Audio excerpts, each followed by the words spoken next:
Welcome to the Athlete Insights Podcast, hosted by Yash Padhye, a podcast focused on letting athletes tell their journeys in their sport. Welcome into another episode of the Athlete Insights Podcast. Today I've got my guest, Kaylan Makan, and we've got a guest host here, Dave Patel. He's back for round two. Dave, as you guys know from A1R, like I said off camera, Dave, congrats on your NBA PA certified certification and agency. I appreciate that. So congrats on all your success that you've been having. But Kaylan, excited to have you on. He's a former Tennessee Vol. Now he's based out of Arkansas, running his own hospitality management company. But appreciate you taking the time and coming on. I know it's Friday. It's Friday. It'll be Friday night. So it's all good. Appreciate you coming on, man. Correction. I don't own my own management company, but me and my brother are about to start our own. Start your own. There you go. Hey, you will own your own management company, right? Yeah. There you go. A little foreshadowing in that process, right? But with all my guests, Kayla, I'd like to go back to the beginning. So can you talk about when did you first kind of interact with sport and your access and your interaction with sport early on as a kid? And was basketball always kind of the first love? Did you play any other sports kind of growing up? Kind of what was the... Yeah, growing up, I was in probably a good amount of sports like soccer. Played baseball for like a month. Okay. I don't think I lasted on that. My dad was like, "Hey, we just bought all this stuff." Like, like shit, I think I could do it. And then I played football for a while. Man, football was my first sport, and that's something that not a lot of people believe. It's okay. Yeah. When I was younger, I had an arm on me. I played quarterback. Was always scared to get hit. I hated it. Yeah. So I know when I got to like 8th, 9th grade, it was like, all right, let's make a business decision. You know? I had to stick with basketball, and basketball, man, I loved it. It's been like everything that it's taught me has been able to translate into what I'm doing today. Yeah. And it's been dope. Nice. Core memory I have from basketball. Yeah. I literally experienced it yesterday. Me and my dad have a great relationship. I think it was like what, 5th grade? In the middle of like a summer tournament. Yeah. I was playing terrible. I was playing bad. Just effort was bad. My dad comes up to me half court, in the middle of half court. In front of everybody grabbed me by my jersey. He said, "If you don't work a little harder, we're gonna leave right now." Hey, we're gonna tighten it up. But I got you. It was dope. Yeah. And you said you played football. What position did you said quarterback, right? Quarterback. Yeah. Listen, I was running back and tight. They put me in at tight end when I first started playing football and realized I can't catch for jack. Hey, blocking tight end, baby. Then I got moved to running back, and I played until 8th grade, and I was a little 80-pound, scrawny little Indian dude. Same. I'm not getting no weight on me when I'm these other kids in high school intimidating. I'm like, nah, I'm running. I was like, and I had 150-pound defensive lineman fall on my arm, hurt a crack. I'm like, my parents were like, That's why I switched to golf. I said, shoot, really? That's non-contact. It's you're not gonna break your arm playing golf. Yeah, you can play till you're 75. Yeah. It's awesome, dude. Golf is and I've got. We gotta go play around sometime. I've been loving golf. I've got a healthy obsession with golf and in that process. So, but no. Speaking of you kind of transitioning into your high school career now, can you talk about? You said you got to 8th grade. Around 8th grade, you said you made a business decision to kind of transition from football to basketball. What was your high school basketball career like? What are some takeaways, things that you great liked? Like I wasn't like super athletic, wasn't like big, wasn't quick. I wasn't, my handle was all right. Yeah. In high school I was kind of put in a box. That's an excuse, but like I was just a shooter, just get the rock and fly every time. Yeah. I'll miss 10 in a row. I guarantee you I'm shooting that next one. Yeah. And I had a great coaching staff that believed in me. I put in the work, I was there you go. Day in shooting. Like it was just muscle memory. Yeah. Right. And, I think I kind of earned the green light, but didn't have any offers coming out of high school, man. I think my only offer was Division II from Central Oklahoma or something. Yeah. And I was like, man, I put in a lot of effort. I want to keep trying. I want to try it. And so I was fortunate to have amazing parents that allowed me to go take a year off of Yeah. school essentially and go to a Right. post grad year in the middle of nowhere in Virginia and go Yeah. to Hargrave Military Academy. I think it being a military school and institute, I think that gave them a little bit of relief. Like, okay, you may not be doing a lot of school work, but you'll be playing basketball, have some structure and discipline and whatnot. And so Yeah. that Yeah. was great. That was Chatham, Virginia was a unique experience. Yeah. Yeah. I Life. remember when I first met Kaylan, he told me about his schedule, and I was like, "Wow, like Yeah. he's this man is getting up Yeah. and doing this every single day." Okay, Yeah. talk about your schedule, bro. Yeah, can you talk about that? Your experience at Dude, Chatham, Hargrave, what the okay, so military life was like. Yeah, Hargrave was different. Okay, so I went to the Citadel after, which is another big military Right. Military school. Academy. So Yeah, yeah. Yep. Hargrave's known to be not a disciplinary school, but it's like some kids from 7th to 12th grade that are Yeah. just maybe a little troubled and just need some guidance. Nothing bad, right? Or nothing. Yeah. Yeah. Being post grads, you're the oldest people there, and I mean, I was like, all right, I'm gonna go all in. So I go there. I'm like, we had some summer tournaments with the team, and all these kids coming around the country that are on scholarship and all this stuff. Granted, I'm not on scholarship. So I'm Mm. blessed and have great parents that were like, okay, we're gonna pay for you to do this. Like, Mm. we got to make something out of it, you know. Yeah. So there was like a little bit of leeway on that, which was I'm super thankful for. But Yeah. competing, so I was like, I gotta get ahead of the curve. Let me go in the summer. I'm gonna go there. I'm gonna lock in. I'm gonna just do everything I can with the staff and try to just show them that I'm a work. And where I go there in the summer, I'm the only post grad there. Oh, Everybody else is a younger kid. They took Oh, the phone for the whole summer. I only have my iPad and my laptop. I'm like, I'm in a bunk bed with some other junior in high school. yeah. What am I doing? And I yeah. was like, Really dude, I makes gotta you get up. question your life a little bit. I was Yeah. like, I Yep. gotta get Yep. on some AAU team. I gotta go play with somebody to get me out of campus, get my phone back at least. That's when I had my phone. And so I Yeah. got to play with Gardner Road, who was a 3SSB team. Huh? Me and one of the assistants, Coach AB. He's a great coach. We would travel. I'd be in his car. He'd be driving. I'd just pass out in his passenger seat. He'd be driving. Like, he'll drive for so long and we'll get there and Yeah. for the weekend Yeah. play and come back. It was great. But my schedule, Nice. man, during the school year was different. Everybody's there. Yeah. Woke up, we got to make your bed, room inspections come out. That's what I was gonna ask. What was the Yeah, whole like you gotta do wake all up at that. 5 a.m., make your bed? 5 a.m. Me being Indian too, man, and having to shave you see I got a beard now. Oh, Right. Yeah. no, I just no, had a dude. mustache since like fourth grade. Ooh, Yeah. Bro, me shaving every day in high school was just so annoying. That was the one thing exhausting. these military schools hated about me is because I would try to get away from shaving. Oh, But yeah, they come down, uniform inspection, got to have your boots tied, you got to have your patches on, got to be yeah. clean and ready to go downstairs in the mess hall at a certain time, ready to do prayer, eat mess. Then I'm going to class. Yeah. Class, then got study hall, then got individual workouts. Then we'll have practice as a team. Practice was tough. It was Yeah. hard. Our gym wasn't air conditioned. Ooh. Oh, Yeah, okay. it was fun though, man. I mean, we're pressing the whole game, like we're Yeah. at really high speed. Got to play Well, some great talent. a little different than Food City Arena in Knoxville, right?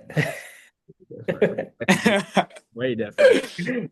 Our grade was unique though. I mean, I made some great connections, good Yeah. people. Um, Yeah. yeah, so that was my high school No. journey. Yeah. And what, as you transitioned to college, you say you went to the Citadel, which is another large military Yeah, style institution. yeah. Um, what was the biggest difference that you saw in terms of high school ball and college ball, like as you transitioned into the college game? I would just say, I mean, definitely size and strength. That's a big thing. Okay. I mean, you're Yeah. an 18-year-old kid coming in here and trying to play with 23-year-olds or maybe even Yeah. a 30-year-old now in today's age. Like, you know what Oh, I Yeah. mean? yeah. Yeah. Yep. Yeah. But that's one thing that's obviously going to be different. But I would say just I don't know. That's tough. I'll probably say coachability. Like Mm. Mm. trying to come into a new program. Like Tennessee does a great job. Me and Coach Barnes probably spoke for maybe 5 minutes the entire time I was there. But Uh-huh. I knew and understood everybody's mission on a team because Yeah. everybody underneath him, he Yeah. knew what they needed to do. Like he instructed them, delegated so well. And I was just me listening from the strength coach and how he talks to a different player or an assistant coach or director of recruiting, how they talk to everybody else. Like the same Yeah. Right. Yep. gets pushed to that individual, but from different people at different times of the day. You know what I mean? So Yeah. Yeah. his agenda Yeah. and his Yeah. program creation is just second to none, I think. I think Yeah. that's a big being able to buy into a culture, Yeah. Right. It's the the biggest thing, Mhm. transitioning in and just work ethic. You know what I Yep. mean? Yep. Right. Especially, And go how ahead. did with NIL like being such in the fold? You were obviously playing, and you were a part of college athletics as NIL came into the fold. Yep. How did that kind of affect your recruiting out of high school, and then also kind of Well, so your I wasn't involved in NIL when okay. when it was like getting active is kind of when I was on my way out in a sense. Okay, Me gotcha. not being a highly touted recruit, Yeah. ain't nobody giving me money if I'm being honest with you. Yeah, I I didn't have no gotcha. experience with NIL, nothing like that. Okay. I mean, I No, would no, do I stuff get it. on my own, reach Uh, out to brands, do things on my own, and Right. yeah, I got lucky with Lululemon, and we got a little deal done with them, and there you go. they take care of me, and I love that place. So I Yeah. mean, that's about Uh, it with me and I, Oh yeah. I NIL. got you. I got you. Right, And City Bucks. you talk about Rick Barnes, and you said you spoke with Rick Barnes maybe 5 minutes, but the impact and the footprint of that program really left a mark on you. You said, and Yeah. talk about your interact. Talk about Rick Barnes as a coach. Talk about what he's meant for you and what he did for you as a player, as a person, as a man. I Can you? mean, I wasn't at Tennessee for long. I Yeah, was in the program for a long time, yeah, and there were some regrets involved in that, but I do appreciate that entire staff for having me there and allowing me to dive into it. yeah, And I think I took up a good chunk and I learned everything that I could while I was there. And yep, I maintain all those relationships as much as I can right now and Yep. still stay in contact with some of these players, even that the players that have left, since I've been there and wherever yeah. they may be now, still try to keep in touch. And I think just being genuine, being Mm, truthful, and being just respectful at the end of the day is something that the Tennessee program has kind of instilled. Like they have a yeah, thing called Enom, and yeah, that's their syncronym. It's not about me. You know what I mean? It's about yeah. everybody else. And I mean, everything that he's done as a culture perspective, I've tried to instill into this current hotel that I'm in right now. You know, Gotcha. I gotcha. wanted to go into coaching. Yeah, That's always been a big thing for me in the agency space, helping out these players and stuff. But yeah, I mean, yeah, it's been really easy to me, honestly, to yeah. transition. But I've learned from basketball and sports in Tennessee and all that experience to what I'm doing now. Yeah, no, it's interesting. I mean, I'm hearing a common thread with culture and building a great culture, Yeah. and that was going to be kind of my follow up there is what it would be the interest. Like I coached high school football. I really love coaching and getting to work hands Yeah. on with high school kids and developing those high school kids in football, basketball, Mhm. different aspects. And so I've been coaching high school Yeah. football in the area. In Lexington, I coached high school ball when I was doing my PhD out in Colorado. No. A lot of different things. So, Yeah. what would be the interest in potentially getting back into that realm and getting Man, back into anything. Like coaching and player I'm development, a whatever it may strategic be? advisor for Airplay, which is a sports AI startup company. Oh, okay. Donish is a founder. Shout out Donish, great dude. Him and his team, I'm on as well. And I actually got to meet the rest of his team. I went to the MIT Sloan Sports Analytical Conference this past year in Boston. Nice. Hell yeah. Being involved with them and kind Yeah. of what they're trying to do to make these coaches, recruiters, these families, and these Yeah. kids easier with the Yeah. platform they're trying to create. Yeah. I would literally coach anybody. Like I'll do Yeah. it for free. I would just, it's just a passion, like a side out. Yeah. I'll go volunteer. Yeah. 100%. Like I'm Yeah. definitely my kid. Yeah. Uh, not that I have a kid right now. Okay. Whoa. No, Whoa. no. No, Are we breaking some news here, or what are we no, doing? I'm just saying, bro. Like anything. I'm We always not. welcome. Hey, Maury's a different show, my friend. I'm kidding. Nah, no I'm chill. kidding. I'm kidding. No, but no, it's good to. I mean, it's very great. It's great that we both kind of share, or all three of us share, Yeah. a similar passion in helping to develop young people, helping to 100%. develop young talent in Yeah. that regard. And yeah, no, it's been great, and then I've learned a lot from Dave as well, like looking at some of the stuff Right. that he's doing Me too, and building man. off of the stuff that he's doing. Crazy. So it's great. But yeah, Dave, you got anything? You got anything you want to No. add in terms of No, that I was aspect? gonna ask him. I was gonna ask him mid college, but do you have like a welcome to like college basketball moment or anything like Hmm, that? that's a good question. Yeah. Do you like? Would you 100%. say? 100%. Uh, My talk first to me. 5 a.m. Yeah. workout with Coach G. Jeez. I didn't even make it through the workout. Meanwhile, Jamai Meshack over here next to me buzzing through it like it's nothing. They're different. I'm over Wow. here, my Coach G, my head banging. I can, and then he looking at me and like, "Bro, you either gonna do the workout or you gonna, you know what I mean?" Yeah. Yeah. I'm You done. know, were you around when Connect was there, Dalton? Yeah. So that's my boy. That's my boy from Northern Colorado. So that's where I got Yeah, my really. PhD. Oh, nice. Connection. Look, connection. Okay. Yeah, so that's my guy, North Colorado. So I mean, when I saw him hoop, when he said Tennessee, I was in the locker room in Colorado, UNC, where I was there. He was like, "Yo, I'm going to Tennessee." I said, "Shoot, hit me up when I'm in. We'll get together in Knoxville when I'm down there and Yeah. hang out." You ever get a So chance to link up with him? I did once. We Oh, went yeah. to Calhoun's Oh, in nice. Knoxville, but Yeah. that was about it. And then we was in during basketball season. Obviously, I was out in Colorado for a good bit of it. So I came back during spring break. I think you guys were playing Mississippi State, or I think somebody at home, and I got to watch him play in person at home. But it was nice. That was dope. So and then before I end everything, the reason I started this podcast, we talk about developing young people, helping young people. Reason I started this is to kind of inspire young people in sport to kind of get, Yeah. level up and get to that next level and build Yeah. and help young people grow. So I want to ask you, always end on this is, if you're sitting in a room in front of, we're three Indian Americans, a lot Indian Americans wise, like, oh, Yep. I'm grateful that our parents, like, same thing with you and same thing with Dave, that our parents gave us the freedom to choose what we wanted to do and kind of go the path we wanted to go. But if you're talking to Indian Americans, you're talking to little kids, what would you say to those little kids? What advice would you give them that want to use sport to get to that next level, want to be a part of sport and involved in sport and basketball? Yeah. Yeah.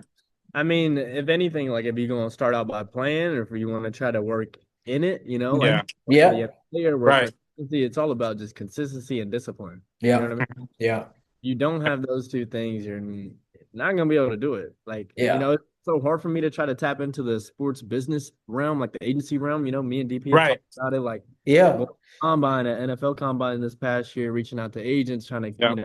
use my connections as leverage. It's tough, but yeah, Yeah. I had a blessing of an amazing friend, Ahil Sher Muhammad, who kind of helped me out in my very beginning stages. yeah, He kind of yeah, opened the doors, showed me all yeah, the contacts, and kind of showed me a little, paved the way for me a little bit. Now, me and him have been trying to just kill it. I yeah. would Yep. stay connected. You could reach out to me. I talked to a couple of high school kids right now that got some good offers, got some good, places that they could, actually take their talents. And I try to keep up with them, build a Yeah. relationship, give them advice. So, I mean, feel free to hit me up whenever. Right. No, and that's the key: the availability, the connectability, the networking, the discipline. Like, Yeah. you talk about getting through workouts at the Yeah. 5 a.m. discipline. Yeah.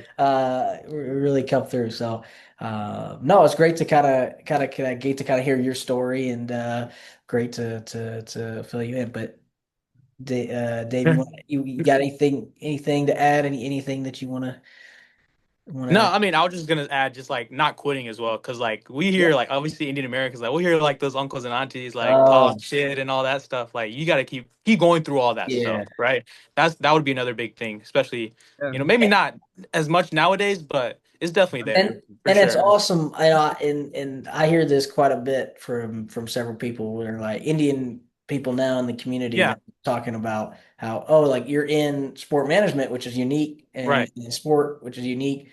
And it's good to see some of the young Indian kids now wanting to get into sport management, getting into sport, and not just focused on, obviously The stereotypically money. Indian people are like, well, we're gonna be a doctor, we're gonna be an Yeah, engineer, yeah, and that's really the pathway to go. So I'm blessed, Yeah. and I know you guys both. absolutely. It's great that we have parents, we have a support system that really help us build our own path rather than kind of stick with a pathway Yeah. that is pre-designed. Because I tell my mom all the time, I probably would not be as successful if I was an engineer. I might have been I would have been a shitty engineer or a shitty doctor. Like, I hate to say it that way, That's but fair. shoot, I don't That's trust fair. myself. I don't trust Yeah, myself with you did this. doing all that stuff. So it's like it's cool that we got into doing what we got to do. So, Right. but that's all the time we have for this episode of the Athlete Insights podcast. Again, Dave, Kaylan, want to thank you guys for coming on and spending your Friday and connecting. And I'll have your social media handles and everything in the video in the description, all that stuff, all that good stuff. And you can follow Kaylan's journey as he begins his journey and starting up his hotel agency business with his brother. And then you can also follow Dave at A1. You're still at A1R, right? Yes, sir. Mm-hmm. Through that and going through that. The And, athletes, our hotel yeah. company, we got athlete partners already. Anybody There, new that want to join? there you go. There you go. Yeah, right. Yep. That's awesome. It's awesome. So, and then you can follow my podcast on Google, YouTube, Apple Podcasts, anywhere you get a podcast, you'll find this one. But Kaylan, Dave, appreciate you guys. Thanks for having me, man. Appreciate you. Yeah, and we'll see you next time.